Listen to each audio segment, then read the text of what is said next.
ഞാൻ എറണാകുളത്ത് നിന്നാണ് ഈ ചർച്ചയിൽ പങ്കെടുക്കുന്നത്. തൊട്ടടുത്ത് ഞങ്ങളുടെ MLA ഈ തൃപ്പൂണിത്തറ MLA 25 ലക്ഷം രൂപ കോൺഗ്രസിന്റെ MLA മിസ്റ്റർ ബാബു അത് ED കണ്ടുകെത്തിയിട്ട് 2 ആഴ്ചയായുള്ളൂ. ഈ ചർച്ച നടക്കുമ്പോൾ മുൻ കോൺഗ്രസിന്റെ UDFന്റെ MLA കമറുദ്ദീൻ ഇപ്പൊ ജയിലിൽ ഗോതമ്പുണ്ട കഴിച്ചുകൊണ്ടിരിക്കുകയാണ്. അതുപോലെ മോൻസൺ മാവുങ്കിന്റെ കേസിലൊക്കെ അങ്ങ് പോയി EDക്ക് മുന്നിൽ തൊഴുതു നിൽക്കുന്ന KPCC പ്രസിഡന്റിന്റെ ഫോട്ടോയും ചിത്രങ്ങളൊക്കെ നമ്മുടെ മുന്നിലുണ്ട്. അതിലും ഞങ്ങളാണ് ഗൂഢാലോചന നടത്തിയെന്ന് പറഞ്ഞത്. ED നടത്തുന്ന ഇൻവെസ്റ്റിഗേഷനിൽ CPM ആണ് ഗൂഢാലോചന നടത്തുന്നത്. ഇപ്പൊ എമ്പുരാൻ സിനിമയുമായി ബന്ധപ്പെട്ടുകൊണ്ട് നിർമ്മാതാവും സംവിധായകനും അടക്കം മുഴുവൻ ആളുകളെയും EDയും ആദായ നികുതി വകുപ്പും ചോദ്യം ചെയ്യുമ്പോൾ അതിന്റെ പിന്നിൽ CPM എന്നാണ് KPCC പ്രസിഡന്റ് പറഞ്ഞത്. ഇതൊക്കെ പൊതുസമൂഹത്തോടല്ലേ നിങ്ങൾ പറയുന്നത്? നിങ്ങൾ പഴയ CD വിട്ടുപിടി, പുതിയത് എന്തെങ്കിലുമൊക്കെ പറ.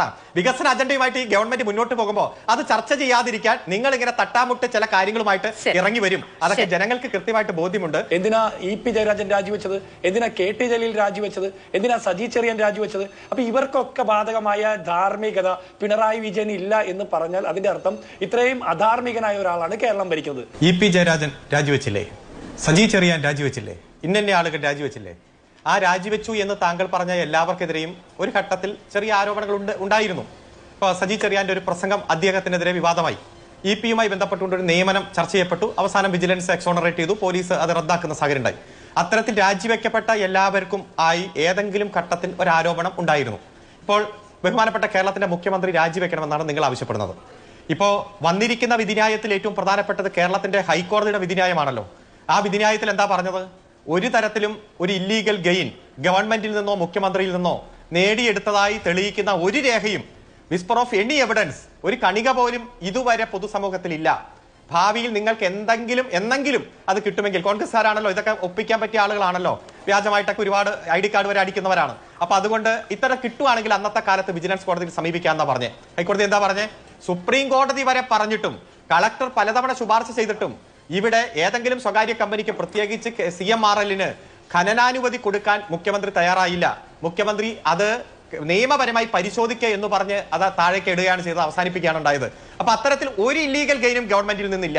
നിങ്ങൾ ഈ വീണ എന്ന് പറയുന്ന ഒരു സംരംഭകയെ കണക്ട് ചെയ്യുന്നത് മുഖ്യമന്ത്രിയുടെ മകൾ എന്ന രൂപത്തിലാണ്. അത്തരത്തിൽ മുഖ്യമന്ത്രിയുടെ മകളുമായി CMRL കരാറുണ്ടാക്കാനുള്ള കാരണം എന്താണ്? ഗവൺമെന്റിൽ നിന്ന് വലിയ നേട്ടങ്ങൾ ഉണ്ടാക്കാൻ, അൺഡ്യൂ അഡ്വാൻറ്റേജ് ഉണ്ടാക്കാൻ വേണ്ടിയിട്ടാണ്, അൺഡ്യൂ ഇൻഫ്ലുവൻസിന് വേണ്ടിയിട്ടാണ് എന്ന രൂപത്തിലാണ് നിങ്ങൾ കണക്ട് ചെയ്യുന്നത്. അപ്പോൾ ഒരു തരത്തിലും ഗവൺമെന്റിൽ നിന്നോ മുഖ്യമന്ത്രിയിൽ നിന്നോ മുഖ്യമന്ത്രിയുടെ ഓഫീസിൽ നിന്നോ ഒരു തരത്തിലും ഒരു അഡ്വാൻറ്റേജും ഒരു ബെനിഫിറ്റും ഉണ്ടായിട്ടില്ല എന്ന് ഹൈക്കോടതി കണ്ടെത്തിയ വിധിന്യായം കയ്യിലുള്ളപ്പോ പിന്നെ എന്തിനാ മുഖ്യമന്ത്രി രാജിവെക്കണേ? ഒന്ന് പറയണം. 692 കോടി രൂപയാണ് സാക്ഷാൽ രാഹുൽ ഗാന്ധിയുടെ കയ്യിൽ നിന്ന് കണ്ടെത്തിയത്, സ്യൂസ് ചെയ്തത്. ED സ്യൂസ് ചെയ്തു സോണിയാഗാന്ധിയുടെയും. എന്തേ അവർ രാജിവെക്കാത്തത്?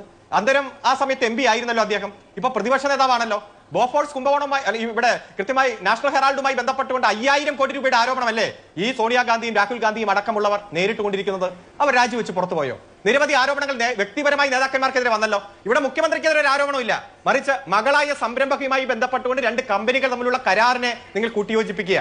ഒരു കാര്യം കൂടി കേട്ടോ, ഏതെങ്കിലും തരത്തിൽ ഒരു കമ്പനി ആദായ നികുതി അടയ്ക്കാത്തതുമായി ബന്ധപ്പെട്ടുകൊണ്ട് ആ കമ്പനിയും ആദായ നികുതി വകുപ്പും തമ്മിലുള്ള ഒരു പ്രശ്നം അത് സെറ്റിൽ ചെയ്തു. ആ സെറ്റിൽ ചെയ്തതിന്റെ ഉള്ളടക്കം മറ്റൊരു കേസിലും രേഖയായി ഉപയോഗിക്കാനോ മറ്റൊരു ഏജൻസിക്കോ ഉപയോഗിക്കാനോ പാടില്ല എന്നുള്ള നിയമം ഈ രാജ്യത്തുള്ളപ്പോ അത് ചലഞ്ച് ചെയ്ത് CMRL ഫയൽ ചെയ്ത കേസ് ഡൽഹി ഹൈക്കോടതി വാദം കേട്ട് 2/9/2024 കുറ്റപത്രം സമർപ്പിക്കരുത് എന്ന് പറഞ്ഞ കേസിൽ ഒരു കുറ്റപത്രം കൊണ്ടുപോയി കൊടുത്തു. അത് സ്വീകരിച്ചു, വാങ്ങിച്ചു. അത് കൊടുക്കുന്നതിന് മുമ്പ് അതിന്റെ നട്ഷൽ എടുത്ത് പത്രക്കാർക്ക് കൊടുത്തു, സമ്മറി കൊടുത്തു, അതിൽ തന്നെ സീക്രട്ട് എന്ന് മുകളിൽ ടൈപ്പ് ചെയ്തു. ഇതെല്ലാം നമ്മൾ കണ്ടതാണ്. കുഴൽപ്പണം, ഇപ്പൊ BJP-യുടെ പ്രതിനിധിയല്ലേ ഈ ചർച്ച തുടങ്ങിയത്. കുടകര കുഴൽപ്പണത്തിൽ നിങ്ങളുടെ അന്വേഷണത്തിന്റെ റിപ്പോർട്ട് എന്താണെന്ന് നമ്മൾ കണ്ടല്ലോ. സ്ഥലം വാങ്ങിക്കാൻ പോയ കേസ് തുകയാണ് 41.6 കോടി രൂപ എന്ന് നിങ്ങൾ കണ്ടെത്തിയല്ലോ. അപ്പൊ നിങ്ങൾ ചിലരെ വെളുപ്പിക്കും, സെലക്ടീവ് പ്രോസിക്യൂഷൻ നടത്തും, സെലക്ടീവ് ലീക്കേജ് നടത്തും. അത് കണ്ടുകൊണ്ട് കോൺഗ്രസ് വലിയ തരത്തിൽ അട്ടഹാസം നടത്തും. മറ്റൊരു രാഷ്ട്രീയ വിഷയത്തിലും അഭിപ്രായം പറയാനില്ലാതെ അതമ്പതിച്ച് ആഭ്യന്തര കലഹത്താൽ തകർന്ന് തരിപ്പണമായി ആജീവനാന്ത പ്രതിപക്ഷമായി മാറിയിരിക്കുന്ന കോൺഗ്രസിന് എന്തെങ്കിലും ഒരു കച്ചിത്തുരുമ്പ് കിട്ടാൻ വേണ്ടി മുഖ്യമന്ത്രി എന്ന് പറയും. ഇത് ഞങ്ങൾ സ്വർണ്ണക്കള്ളക്കടത്തിൽ കണ്ടു, ബിരിയാണി ചെമ്പിൽ കണ്ടു, ഈന്തപ്പഴത്തിന്റെ കുരുവിന്റെ രൂപത്തിൽ കണ്ടു, ലൈഫ് പദ്ധതി അഴിമതി എന്ന രൂപത്തിൽ കണ്ടു, ഖുറാന്റെ ഉള്ളിൽ കണ്ടു. ഒരൊറ്റ അഴിമതിയും പൊതുസമൂഹത്തിൽ ഒരടി മുന്നോട്ട് പോകാൻ നിങ്ങൾക്ക് കഴിഞ്ഞിട്ടില്ല.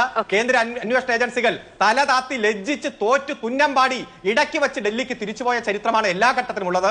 ഈ കേസിലും അത്തരത്തിൽ തോറ്റു തുന്നമ്പാടി അവർ പോകുമെന്നത് ഇതിൽ യാതൊരു സംശയം വേണ്ട.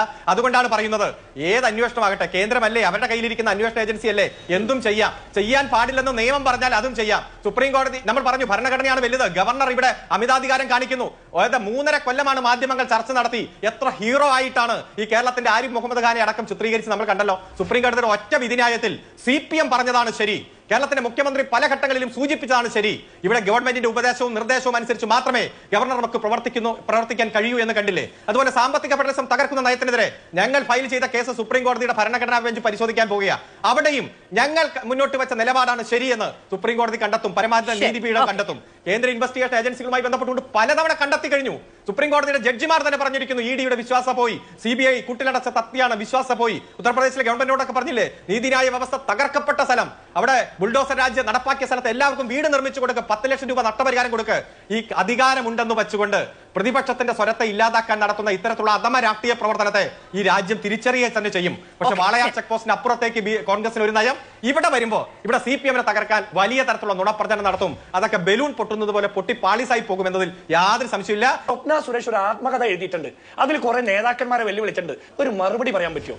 ഈ കോൺഗ്രസിന്റെ നേതാവ് എല്ലാ ചർച്ചയിലും വന്ന് പറയുന്ന സ്ഥിരം ശൈലിയിൽ കുറെ ആക്രമണമുണ്ട്. അത് അടുത്ത തെരഞ്ഞെടുപ്പ് വരെ അവരുടെ ഒരേ പാറ്റേൺ ആണ്, ഒരേ CD ആണ്. അതായിക്കോട്ടെ. അദ്ദേഹം പറഞ്ഞു ഈ സ്വപ്ന സുരേഷിന്റെ ആത്മകഥ, ആ ആത്മകഥയുടെ വാചകം, അതിനു മുമ്പേ സരിത S നായർ എന്ന് പറഞ്ഞൊരു സ്ത്രീ ഉണ്ടായിരുന്നു, അവരുടെ ആത്മകഥ ഉണ്ടായിരുന്നു, അവരുടെ ഒരു കോൾ ഷീറ്റ് ഒക്കെ ഉണ്ടായിരുന്നു. നിങ്ങളുടെ അഖിലേന്ത്യാ ജനറൽ സെക്രട്ടറി KC വേണുഗോപാൽ അർദ്ധരാത്രി വിളിച്ചിരിക്കുന്നത് 3881 കോളാണ്. മറ്റു കോളുകളിലേക്ക് ഞാൻ പോകുന്നില്ല. ശ്രീ K മുരളീധരൻ പറഞ്ഞു അർദ്ധരാത്രി 2 മണിക്കും 3 മണിക്കും വിളിക്കുന്നത് കോൺഗ്രസിന്റെ ഭരണഘടന പഠിപ്പിക്കാൻ വിളിച്ചതല്ലോ എന്ന് പറഞ്ഞ നിരവധി സാഹചര്യവും ജനങ്ങളുടെ പൊതുസമൂഹത്തിലുണ്ട്. കൂടുതൽ വേണമെങ്കിൽ ഞാൻ എക്സ്പ്ലെയിൻ ചെയ്യാം, എല്ലാ ഡേറ്റയും എന്റെ കയ്യിലുണ്ട്. ഡൽഹി ഹൈക്കോടതിയും ബാംഗ്ലൂർ